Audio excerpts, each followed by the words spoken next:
لكبيرة إلا على الذين هدى الله وما كان الله ليضيع إيمانكم إن الله بالناس لرؤوف رحيم। দ্বিতীয় পারার শুরুতে দ্বিতীয় পারা, প্রথম পারা এবং তৃতীয় পারার প্রথম অংশ, এই পুরা 3 পারার মতো সূরাতুল বাকারা। কোরআন কারীমের সবচেয়ে বড় সূরা হলো সূরাতুল বাকারা। ঈমান এর বিষয়গুলো, আকীদাগুলো এবং ইসলামের শরীয়তের বিধানগুলো, অধিকাংশ বিধান এই সূরাতুল বাকারার মধ্যে এসে গেছে। সূরাতুল বাকারা যদি কোনো ব্যক্তি শুরু থেকে শেষ পর্যন্ত হিফজ করে, ভালোভাবে বুঝে অনুধাবন করে, তার বিধানগুলো আলাদা আলাদা করে বোঝার চেষ্টা করে, তাহলে ইসলামী শরীয়তের অনেক বড় অংশ সে শিখে ফেলল। এজন্য সাহাবায়ে কেরামের কাছে সূরাতুল বাকারার অনেক বড় গুরুত্ব ছিল এই দৃষ্টিকোণ থেকে যে সূরাতুল বাকারা যদি একজন আত্মস্থ করে থাকে, সে তো শরীয়তের প্রায় সকল গুরুত্বপূর্ণ বিধানে পেয়ে গেল, শিখে ফেলল। কোন সাহাবী যখন দেখতো যে অমুকের সূরাতুল বাকারা শিখা হয়ে গেছে, তখন সবাই তার দিকে গুরুত্বের সাথে তাকাতো। তার সকলের দৃষ্টিতে তার বিশেষ একটা ইজ্জত এবং সম্মান পরিলক্ষিত হতো। সূরাতুল বাকারা হিফজ করে ফেলেছে, সূরাতুল বাকারা ইয়াদ করে ফেলেছে, সূরাতুল বাকারার তাফসীর শিখে ফেলেছে। কারণ শরীয়তের মধ্যে আল্লাহর যে বিধানগুলো, আল্লাহ কি কি হুকুম করেছেন, নির্দেশ দিয়েছেন, কি নিষেধ করেছেন, কি ফরজ করেছেন, এরকম হাজারো বিধান শুধু সূরাতুল বাকারার মধ্যে আছে। তো সূরাতুল বাকারার এক পারা শেষ হওয়ার পর দ্বিতীয় পারা যেখানে শুরু হয়, সেখানে প্রথম যে বিধানটা এসেছে সেটা হলো কিবলার বিধান। নামাজে আমরা কিবলামুখী হই না সবাই? আমাদের কিবলা কোন দিকে? মসজিদুল হারাম, মসজিদুল হারাম, বাইতুল্লাহ। মসজিদুল হারামের দিকে ফিরে আমরা নামাজ আদায় করি। আমরা যেহেতু মসজিদুল হারামের পূর্ব দিকে অবস্থিত, সেজন্য আমরা পশ্চিম দিকে ফিরলেই মসজিদুল হারামের দিকে ফিরা হয়। যারা মসজিদুল হারাম থেকে পশ্চিম দিকে আছেন, তারা পূর্ব দিকে ফিরলে মসজিদুল হারামের দিকে ফিরা হয়। এরকম উত্তর দক্ষিণ। মদিনা মুনাওয়ারা থেকে মসজিদুল হারাম উত্তর দিকে, মদিনা মুনাওয়ারা থেকে মসজিদে হারামের দিকে ফিরতে হলে কোন দিকে ফিরতে হয়? দক্ষিণ দিকে, উত্তর দিকে ফিরতে হয়। মানে মসজিদে হারাম উত্তর দিকে মদিনা মুনাওয়ারা থেকে। তো মদিনাবাসী কিবলামুখী হওয়ার জন্য কোন দিকে ফিরে? উত্তর দিকে ফিরে। এইভাবে মসজিদুল হারামকে কিবলা বানিয়ে নামাজ আদায় করা ফরজ।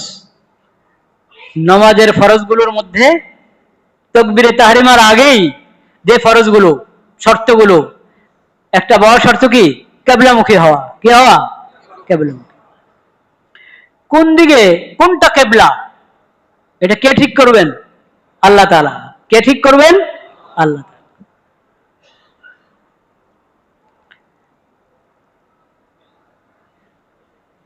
ইসলামের প্রথম কিবলা মসজিদে হারাম, বাইতুল্লাহ। মাঝে একটা সময় এরকম অতিবাহিত হয়েছে যে মসজিদুল আকসা, বাইতুল মাকদিসকে আল্লাহ তাআলা কি বানিয়ে দিয়েছেন? আল্লাহর ইচ্ছা, আল্লাহর ইচ্ছা।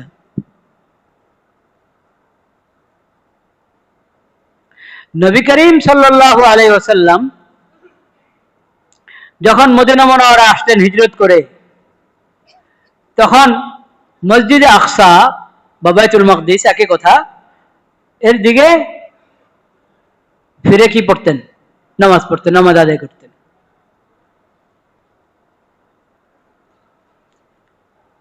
কিতাবী যারা ইহুদি এবং কি নাসারা খ্রিস্টান, তারাও বাইতুল মাকদিসকে কি মনে করে?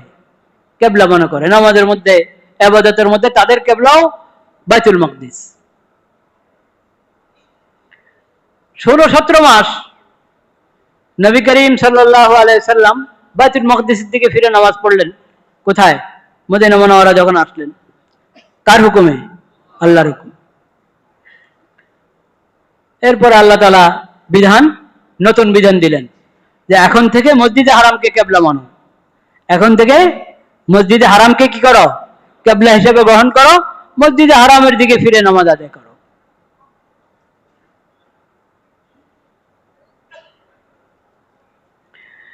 এই নতুন বিধান যখন আসলো, তখন ইহুদি নাসারারা সুযোগ পেল। সুযোগই তো লেগে থাকে। কেমনে ইসলাম পছন্দ হয় না, ইসলামের নবীকে পছন্দ করে না, কোরআন পছন্দ করে না, অথচ তাদের নবী তাদের কাছ থেকে স্বীকারোক্তি নিয়েছিল, ওয়াদা নিয়েছিল, আখিরি নবীর আগমন যখন হবে তখন আখিরি নবীর উপর ঈমান আনবে, তার উম্মতের মধ্যে প্রবেশ করবে, তার শরীয়ত গ্রহণ করবে, তার প্রতি হেদায়েতের যে কিতাব কোরআন অবতীর্ণ হবে সেই কোরআনের প্রতি ঈমান আনবে। এটা তাদের নবী তাদেরকে শিক্ষা দিয়ে গিয়েছে। কিন্তু তারা হিংসা বিদ্বেষের কারণে কোরআনের প্রতি ঈমান আনে নাই, আখিরি নবী হযরত মুহাম্মদ মুস্তাফা সাল্লাল্লাহু আলাইহি ওয়াসাল্লামের প্রতি ঈমান আনে নাই। যারা সৌভাগ্যবান তারা এনেছে, আব্দুল্লাহ ইবনে সালাম সহ অনেকে এনেছে, কিন্তু অনেক বরং অধিকাংশ ইহুদি নাসারা ঈমান আনে নাই। কিন্তু তারা নিশ্চিত জানতো, এই আজকের এই পাড়ার মধ্যেই গতকাল যেটা শুনলেন তারাবিতে, যে পাড়া ওখানেই তো আছে, ইয়ারিফুনাহু কামা ইয়ারিফুনা আবনাহু। এই ইহুদি নাসারারা নিজের সন্তানদেরকে যেমন চিনে যে আমার সন্তান, তারা আখিরি নবীকে তেমনই চিনে যে এই নবী তিনি যার খোঁজখবরই তাওরাতে এসেছে, যার খোঁজখবরই ইনজিলে এসেছে, যার বিষয়ে সতর্ক করে গেছেন আমাদেরকে আমাদের নবীরা, ভবিষ্যৎবাণী করে গেছেন আমাদের নবীরা। তারা জানতো ইহুদি নাসারারা। তারপরও হিংসার কারণে কি আনে না ঈমান? হঠকারিতা করে কি আনে না ঈমান? আনে না। তো ওরা বলা শুরু করলে, এতদিন পড়লো বাইতুল মাকদিসের দিকে ফিরে নামাজ, হ্যাঁ, এখন আবার শুরু করেছে মসজিদে হারামের দিকে ফিরে। মা আল্লাহু মান কিবলাতিহিম আল্লাতী কানু আলাইহা। একদিন এদিকে একদিন ওদিকে, কি তামাশা! আল্লাহ রাব্বুল আলামিন বলেন যে কিবলার বিধান তো আমি নতুন বিধান দিয়ে দিলাম। এখন থেকে আর মসজিদে আকসা কিবলা নয়, এখন থেকে কিবলা কি? মসজিদে হারাম। এখন এই বিধান আসতে না আসতে দেখবা তারা সমালোচনা শুরু করবে।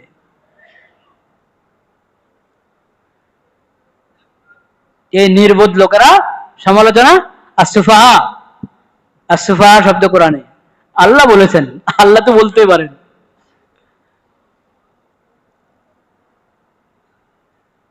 এই নির্বোধ লোকেরা, এটা আমাদের ভাষা না, আমরা মুসলিমরা বলছি না। আল্লাহ যিনি খালেক মালিক, ইহুদি নাসারাদের খালেক মালিক কি আলাদা কেউ? না, আল্লাহ রাব্বুল আলামিন। আল্লাহ বলেছেন।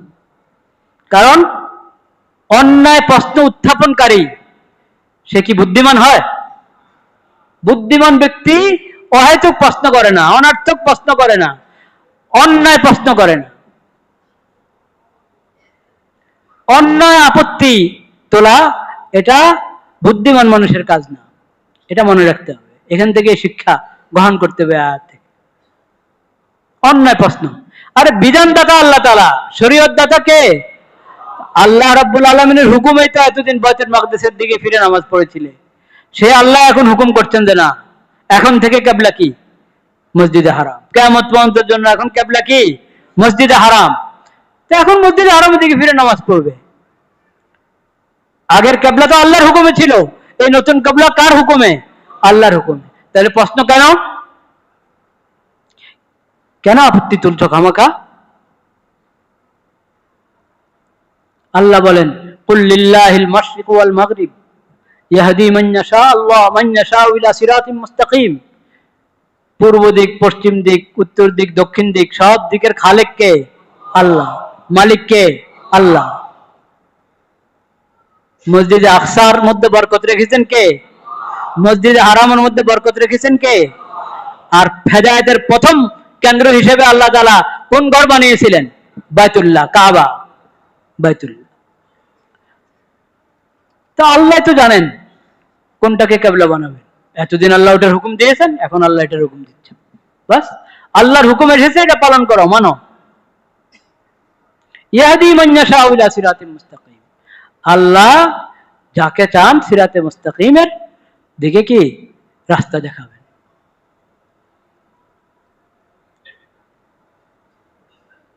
وكذلك جعلناكم أمة وسطا لتكونوا شهداء على الناس ويكون الرسول عليكم شهيدا। এটা উম্মতে মুহাম্মদিয়ার বড় ফজিলত বর্ণনা করা হলো আয়াতের এই অংশে।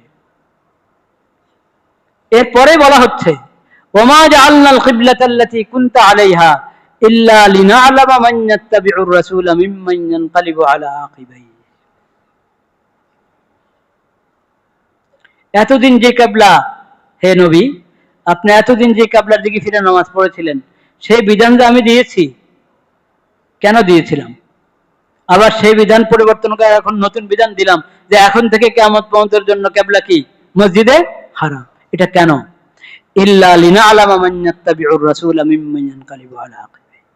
এটা হলো আমার পক্ষ থেকে পরীক্ষা। আল্লাহ বলছেন এটা কার পরীক্ষা? আল্লাহর পক্ষ থেকে পরীক্ষা। কে রাসূলের কথা শুনে, কে রাসূলের কথা শুনে না, বাস এই পরীক্ষা।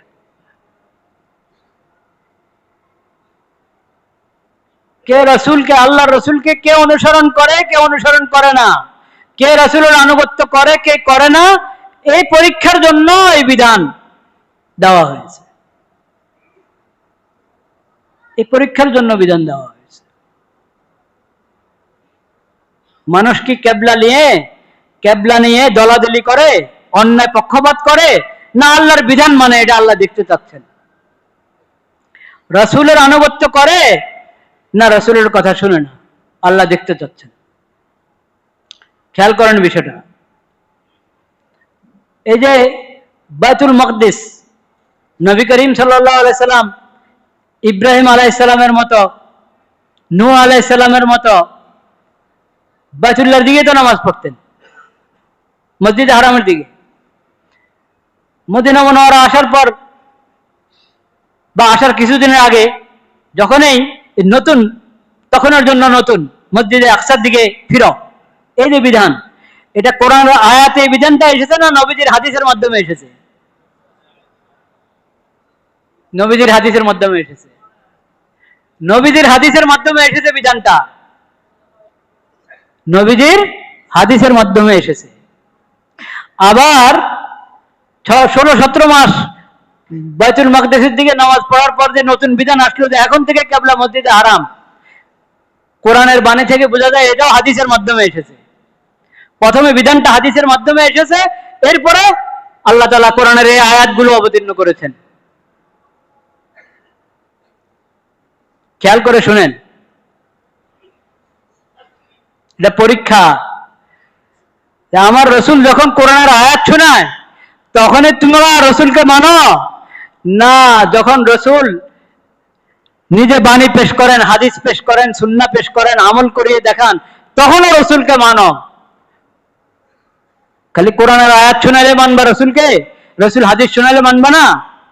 ঈমান থাকবে? রসুল যখন কোরআনের আয়াত শোনান তখন যখন রসুল, যেমন রসুলকে মানা জরুরি, রসুল যখন হাদিস শোনান, সুন্নাহ শোনান, আমল করে দেখান, তখনও রসুলকে মানা জরুরি।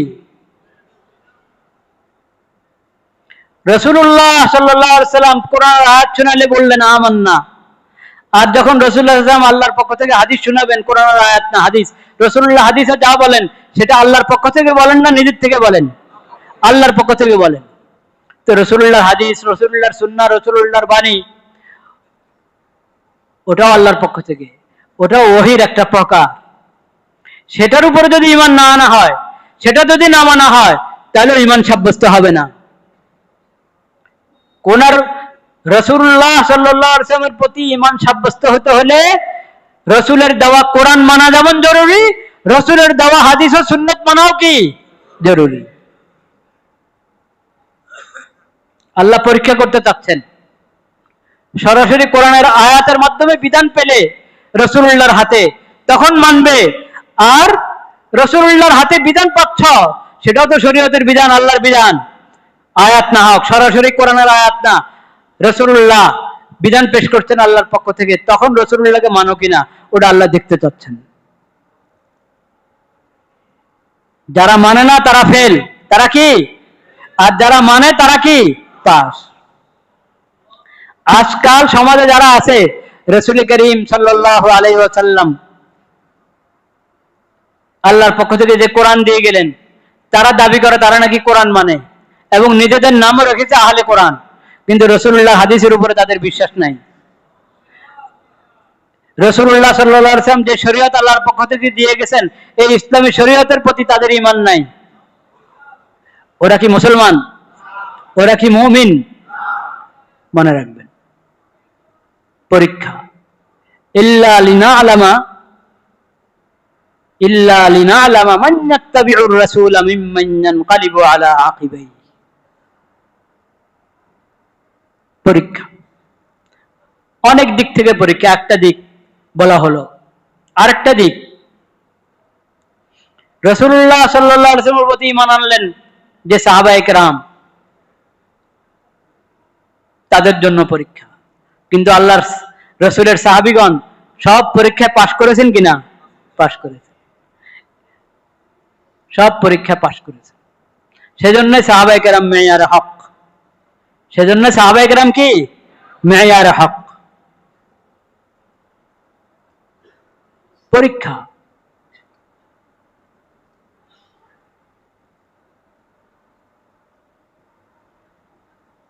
কি পরীক্ষা? ইহুদি নাসারা তারা তো খুশি, যারে দেখি মুহাম্মদ সাল্লাল্লাহু আলাইহি সাল্লাম আমাদের যে কিবলা বাইতুল মাকদিস থেকে ফিরে কি নামাজ পড়ছে, খুশি। এখন আল্লাহ নতুন বিধান দিয়ে দিলেন, তাদের জন্য পরীক্ষা।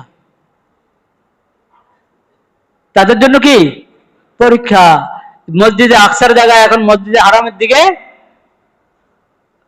ফিরে নামাজ পড়ার আমল শুরু করেছেন, এই বিধানের কথা শোনাচ্ছেন, এই বিষয় কোরআনের আয়াত শোনাচ্ছেন, আল্লাহর বিধান শোনাচ্ছেন। এখন এই নবীর উপরে তোমরা ঈমান আনো কিনা এটা দেখা যাবে। এতদিন তো নবীর প্রশংসা করতে, ভালোই তো, আমাদের কিবলা মোতাবেক চলে। এখন যখন মসজিদে হারামকে আল্লাহর পক্ষ থেকে কিবলা ঘোষণা করা হলো, এখন এই নবী ভালো। এখন যদি এই নবীকে ভালো মনে করো, নবীর প্রতি ঈমান আনতে পারো, তাহলে পরীক্ষা পাস। হ্যাঁ, তাহলে পরীক্ষা পাস। যারা অভ্যস্ত ছিল এতদিন মসজিদে হারামের দিকে নামাজ পড়তো, যখন মসজিদে আকসা কিছুদিনের জন্য হলো, তাদেরও কষ্ট হয়েছে। কিন্তু কোন সাহাবী কষ্ট হলেও কি করেন নাই? বিধান লঙ্ঘন করেন নাই। অনুকরণ অনুসরণের মধ্যে, আনুগত্যের মধ্যে তারা কি পাস। এটাই হলো শিক্ষা আল্লাহর, যে আল্লাহর বিধান যখন এসে গেছে, এরপরে আমার মনে কেমন লাগে এটা আমি দেখব না, আমার ভালো লাগে না খারাপ লাগে এটা আমি দেখব না। ভালো লাগা খারাপ লাগার মানদণ্ড আমার মন না, আমার খেয়াল খুশি, এটা ভালো মন্দের মানদণ্ড না। ভালো মন্দের মানদণ্ড হলো কোরআন, রাসূলুল্লাহর সিরাত, রাসূলুল্লাহর শিক্ষা সাল্লাল্লাহু আলাইহি ওয়াসাল্লাম। এটা নিতে হবে কোরআন থেকে। আমার কাছে ভালো লাগে, আমার কাছে ভালো লাগে না, আমার মনে মানে না, আমার মনে মানে না, ওটা হলে না আমার কাছে ভালো লাগতো। আমার মনে মানে না, আমার কাছে ওটা ভালো লাগে, এটা ভালো লাগে না, আমার গুরুর কাছে এটা ভালো লাগে, এটা ভালো লাগে না, হ্যাঁ, বিশ্ব মোরালদের কাছে এটা ভালো লাগে, ওটা ভালো লাগে না, এগুলো মানদণ্ড না। মানদণ্ড কোরআন, মানদণ্ড নবী করিম সাল্লাল্লাহু আলাইহি ওয়াসাল্লামের সিরাত, মানদণ্ড নবীজির হাদিস। বলেন সুবহানাল্লাহ। আল্লাহ কথাটা বলেছেন। আল্লাহ পরীক্ষা করতে চান, তোমরা কি আল্লাহর বিধান মানো, নবীজির তরিকা মানো, না নিজের মন চাহি জিন্দেগি ভালোবাসো? কোনটা? وما جعلنا القبلة التي كنت عليها إلا لنعلم من يتبع الرسول ممن ينقلب على عقبيه وإن كانت لكبيرة إلا على الذين هدى الله وإن كانت لكبيرة إذا আনুগত্য নিজের রুচি নিজের অভিরুচি এর বিপরীতে যখন আল্লাহর বিধান এসে যাবে ওই বিধানের সামনে মাথা নত করা, ওটাকে স্বতঃস্ফূর্তভাবে মেনে নেওয়া, এটা হলো মুমিনের কাজ। এটা হলো কি? মুমিনের কাজ, মুসলিমের কাজ। তো দ্বিতীয় পারার একবারে প্রথম পৃষ্ঠার প্রথম যে আয়াতগুলো, ওখান থেকে যে শিক্ষাগুলো আমরা নেওয়ার মতো সব সব শিক্ষাই নিতে হবে। যে শিক্ষাগুলো এখানে রয়েছে, হ্যাঁ, ওগুলোর মধ্যে একটা শিক্ষার আমরা আলোচনা করলাম। আল্লাহ তাআলা আমাদেরকে বোঝার এবং আমল করার তৌফিক দিন।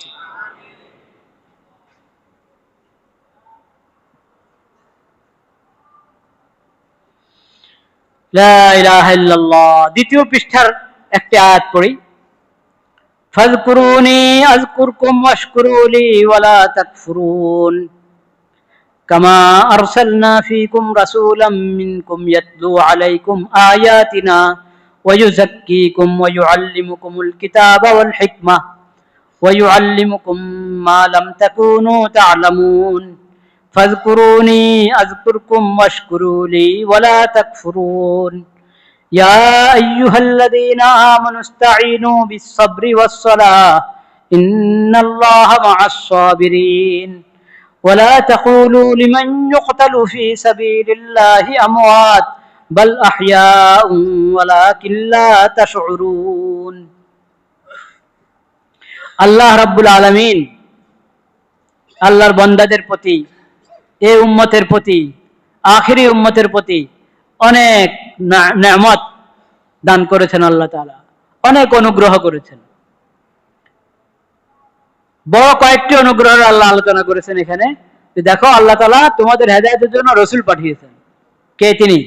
আখিরি নবী হযরত মুহাম্মদ মুস্তাফা সাল্লাল্লাহু আলাইহি ওয়াসাল্লাম, যিনি তোমাদেরকে আল্লাহ তাআলার নিদর্শন শুনিয়ে থাকেন, আল্লাহর কোরআনের আয়াত তেলাওয়াত করে শোনান, তোমাদেরকে কুফর থেকে, শিরক থেকে, গুনাহ থেকে, পাপাচার থেকে, অন্তর্জগতের সমস্ত ময়লা এবং ব্যাধি থেকে পবিত্র করে থাকেন।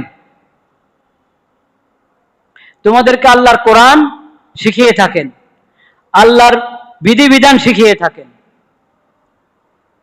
হিকমা শিখিয়ে থাকেন, এবং তোমরা যা জানতে না এমন অনেক কিছু এই কোরআনের মাধ্যমে, এই নবীর মাধ্যমে, এই রাসূলের মাধ্যমে আল্লাহ তাআলা তোমাদেরকে শিখিয়েছেন, শিখাচ্ছেন। এগুলো আল্লাহর নেয়ামত কিনা? হ্যাঁ, আল্লাহর নেয়ামত। তো এই নেয়ামতের শুকর আদায় করতে হবে না? তা আল্লাহ বলেন ফাযকুরুনি আযকুরকুম, তোমরা আমাকে স্মরণ করো। এত নেয়ামত তোমাদেরকে দান করা হলো, এবং এই কোরআনের মাধ্যমে, এই সুন্নাহ এবং হাদিসের মাধ্যমে, শরীয়তের মাধ্যমে তোমাদেরকে তো আল্লাহর জিকির করার পদ্ধতিও শেখানো হয়েছে। তো আল্লাহর জিকির আদায় করো, জিকির করো। আযকুরকুম, জিকির করলে এটার সবচেয়ে বড় ফল কি? সবচেয়ে বড় ফল, তুমি আল্লাহর জিকির করবা, আল্লাহ তোমাকে স্মরণ করবেন। তুমি আল্লাহর জিকির করবা, আল্লাহ তোমাকে কি করবেন? স্মরণ করবেন। আমরা সাধারণ নাখান্দা নালায়েক, হ্যাঁ, আল্লাহ আমাদেরকে স্মরণ করবেন। আমি বলবো সুবহানাল্লাহ, আল্লাহ বলবেন দেখো আমার বান্দা আমার পবিত্রতা বর্ণনা করছে। আমি বলবো আলহামদুলিল্লাহ, আল্লাহ বলবেন দেখো, ফেরেশতাদেরকে বলবেন দেখো আমার বান্দা আমার প্রশংসা করছে, আমার শুকর আদায় করছে।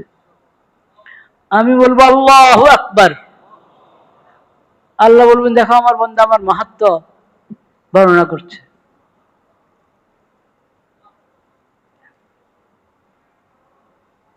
আপনি দোয়ার মাধ্যমে আল্লাহকে স্মরণ করবেন, আল্লাহ আমাদেরকে ক্ষমা করে দেন, আমাদেরকে রমজানের খায়ের বরকত দান করেন। হ্যাঁ, আল্লাহ ফেরেশতাদের বলবেন, দেখো আমার বান্দা কি চাচ্ছে আমার কাছে, আমি সব দিয়ে দিলাম তাদেরকে।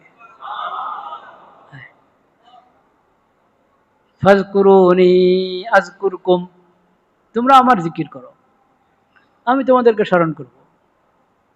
তুমি জিকির করবা, আল্লাহ, আমি আল্লাহকে স্মরণ করব, জিকিরের একটা বাক্য উচ্চারণ করব, জিকিরের একটা আমল করব, আল্লাহ কত ভাবে আমাকে স্মরণ করবেন, কত ভাবে। আমল নামার ফেরেশতাকে বলবেন, এটা লেখো,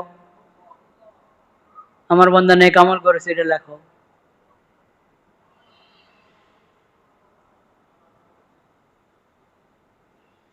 এক এক কাজে আল্লাহ তাআলার ফেরেশতা নিয়োজিত করে রেখেছেন। আল্লাহ ফেরেশতার মহতাজ না, আল্লাহ ফেরেশতার কিনা মুখাপেক কিনা, কিন্তু আল্লাহর হিকমত আল্লাহ জানেন, আল্লাহর কাজের রহস্য আল্লাহ জানেন। এক এক কাজের জন্য অনেক অনেক ফেরেশতা আল্লাহ নিয়োজিত করে রেখেছেন। বান্দা একবার আল্লাহ জিকির করে, আল্লাহ রাব্বুল আলামিনের হুকুম ঊর্ধ্ব জগতে, নিম্ন জগতে, সব জায়গায় আল্লাহর হুকুম কি হয়ে যায়, চালু হয়ে যায় এই বান্দার প্রতি, যে আল্লাহকে কি করলো, স্মরণ করলো। ফাযকুরুনি আযকুরকুম, তোমরা আমার জিকির করো। সবচেয়ে বড় জিকির নামাজ, এরপরে জিকির কোরআন তেলাওয়াত।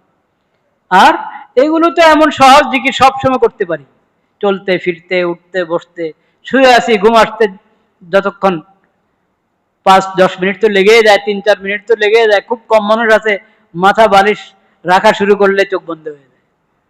ওটা আল্লাহর নেয়ামত। ওটা কার নেয়ামত? আল্লাহর নেয়ামত। জিকির করতে থাকি, যতক্ষণ আমি জিকিরে থাকবো আল্লাহর রহমত আমার সঙ্গে, আল্লাহর রহমত আমার সঙ্গে। হ্যাঁ, ফাজকুরুনি আযকুরকুম, জিকিরের এর চেয়ে বড় ফজিলত আর কি চাই আমরা? আছে অনেক ফজিলত। যদি এখানে এমন হতো যে তোমরা জিকির করো, আমি সওয়াব দিব, কথা সওয়াব তো দিবেন আল্লাহ তাআলা, কিন্তু ওটা বলেন না এখানে। আযকুরকুম, তুমি আমার জিকির করো, আমি তোমাকে স্মরণ করব। হ্যাঁ, এটা সাধারণ সওয়াবের থেকে অনেক ঊর্ধ্বের কথা কিনা? এই একটা কথা যদি চিন্তা করি, তাহলে জিকিরের ব্যাপারে আমরা গাফলতি করতে পারি? তাহলে জিকিরের ব্যাপারে কোনো গাফলতি করব না। 5 ওয়াক্ত নামাজ, এটা তো ফরজ জিকির, ফরজ ফরজ জিকির। আল্লাহ যত নেক আমল ফরজ করেছেন, এই ফরজ নেক আমলগুলোর স্মরণ রাখা, এই ফরজগুলো স্মরণ রাখা, এটা জিকির কিনা? জিকির। গুনাহ থেকে বেঁচে থাকা, এটা জিকির কিনা? আল্লাহকে স্মরণ করলে গুনাহ করতে পারে বান্দা? শয়তানের ধোঁকা, ওয়াসওয়াসা আসে, হ্যাঁ, কত শয়তান কতভাবে ধোঁকা দেয়, গুনার মধ্যে ফিরে দেয়। তখন যদি শক্ত হয়ে, আরে আল্লাহ দেখছেন, আল্লাহ নারাজ হবেন, বান্দা যদি তখন শক্ত হয়ে যায়, গুনাহ হবে? হবে না।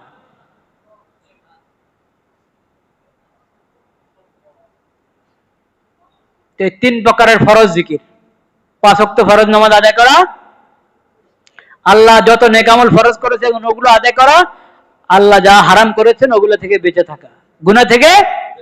এই 3 প্রকারের জিকির হলো ফরজ জিকির। এই ফরজ জিকিরের ব্যাপারে কোনো অবহেলা আমরা করব না ইনশাআল্লাহ। আর আর যত নফল মুস্তাহাব জিকির আছে, সুবহানাল্লাহ, আলহামদুলিল্লাহ, লা ইলাহা ইল্লাল্লাহ, আল্লাহু আকবার, এগুলো তো এত বড় জিকির, পুরা আমলনামা ভরে যায় শুধু সুবহানাল্লাহ বললে। আসমান জমিনের মাঝখানের যেই কি স্পেস, ফাঁকা জায়গা কতটুক মনে করেন আপনি? ফাঁকা জায়গা কতটুক শুনি? বিজ্ঞান তো আপনারা না ভালো জানেন আমাদের থেকে। একবারে নিচের আসমান যেটা, সাত আসমানের নিচের আসমান যেটা, ওই নিচের আসমানের নিচে হলো পুরা মহাকাশ, যেটাকে মহাকাশ বলা হয়, শূন্য মহাকাশ। এই মহাকাশটা আল্লাহর বানানো 7 আসমানের প্রথম আসমানের নিচের অংশ মহাকাশ। সেই মহাকাশের মধ্যে আল্লাহ কত নক্ষত্র, কত গ্রহ উপগ্রহ সৃষ্টি করে রেখেছেন। এমন এমন নক্ষত্র এখনো আছে যেগুলার আলো এখনো পৃথিবীতে আসেনি, অথচ আলো তো আলোর গতিতে চলে। 1 আলোকবর্ষ এর ব্যাখ্যা দেন কোন বিজ্ঞানী থাকলে উঠে।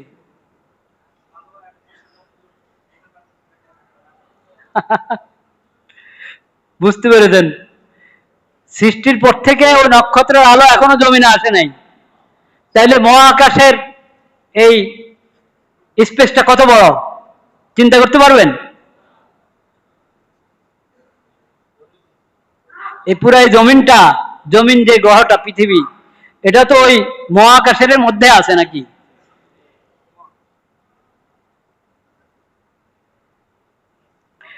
তো নবী করিম কেন এর কথা শুনেলাম, এটা তো আর আমার বিষয় না, এটা নিয়ে আমি আলোচনা করবো নাকি। এটা যারা বিজ্ঞান ভালো বোঝেন ওনাদের বড় ব্যক্তির কাছ থেকে অনেকবার শোনার কারণে আমি এটা শোনাচ্ছি। নতুবা আমার সাবজেক্টের বাইরে আমি কথা বলতে অভ্যস্ত না, বলি না আল্লাহর রহমতে। এটা যেহেতু নিশ্চিত বিশেষজ্ঞদের কাছ থেকে অনেকবার শুনেছি, সেজন্য এতটুকু শুধু বললাম। নবী করিম সাল্লাল্লাহু আলাইহি ওয়াসাল্লাম বলেছেন আল্লাহু আকবার, এই যে জিকিরটা বলেন না আল্লাহু আকবার, এই জিকির তামলাউ মা বাইনাস সামাই ওয়াল আরদ, আসমান জমিনের মাঝখানে। তো এই আসমান তো প্রথম আসমান, যেটা আল্লাহর 7 আসমানের প্রথম আসমান, আল্লাহর বানানো। মহাকাশও কার বানানো? আল্লাহর বানানো। কিন্তু ওই বিজ্ঞানীরা কিন্তু ওই 7 আসমান সম্পর্কে কোনো তথ্য দিতে পারে না। বিজ্ঞানীরা এখনো আল্লাহর বানানো 7 আসমান, যেটা কোরআনে আল্লাহ বলেছেন, সেই 7 আসমানের ব্যাপারে কোনো তথ্য দিতে পারে না। সেই 7 আসমানের তথ্য নবীজি দিয়েছেন কোরআনের আয়াতের আলোকে। নবীজি দিয়েছেন মেরাজে, আল্লাহ তাআলা নিয়ে গেছিলেন, তখন নিজে দেখে এসেছেন, সেই তথ্য দিয়েছেন নবী করিম সাল্লাল্লাহু আলাইহি ওয়াসাল্লাম। বলেন সুবহানাল্লাহ। তো মা বাইনাস সামা ওয়াল আরদ মানে কি? পুরো মহাকাশ। এই পুরোটা শুধু আল্লাহু আকবারের সওয়াবে ভরে যায়। ফাজকুরুনি আযকুরকুম ফাজকুরুনি আযকুরকুম ওয়াশকুরু লি ওয়ালা তাকফুরুন, আমার শুকর আদায় করো। ওয়ালা তাকফুরুন, নাশুকরি করবে না, অবাধ্য হবে না, নেয়ামতের নাশুকরি করো না। অবাধ্য হলে নেয়ামতের নাশুকরি করলা। কোন নেয়ামত? আল্লাহ তো অনেক নেয়ামত দিয়েছেন, কিন্তু এখানে দিন ঈমান বিষয়ক যে নেয়ামত, সেই নেয়ামতের উল্লেখ করে আল্লাহ বলেছেন আল্লাহকে স্মরণ করো, আল্লাহকে স্মরণ করো, আল্লাহর শুকর আদায় করো, অবাধ্য হও না। তাইলে আপনার ছেলে হাফেজ হলো, আপনার ছেলে কায়দায় সবক নিল, আমপাড়ায় সবক নিল, আলিফ লাম মিমে সবক নিল, এটা খুশির বিষয় কিনা? খুশির বিষয়। এটা নেয়ামত কিনা? নেয়ামত। আপনার সন্তানকে কোরআন শিখাতে পারলেন, মাদ্রাসায় পাঠাতে পারলেন, খুশি হওয়ার বিষয় কিনা এটা?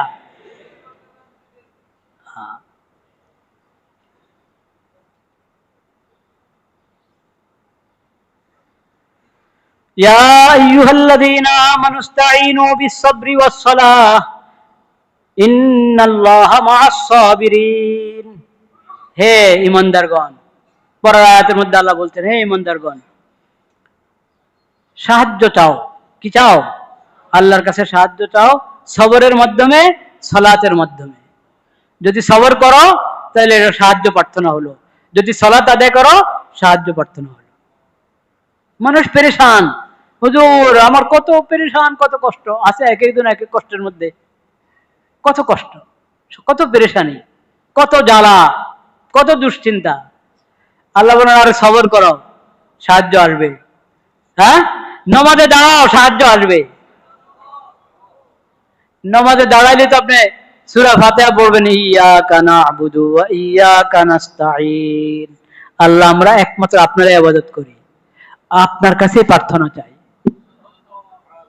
এই যে ঘরে কত পেরেশানি, আমার ব্যবসার মধ্যে কত পেরেশানি, আরো কত ঝামেলা আছে আল্লাহ সব আপনি জানেন।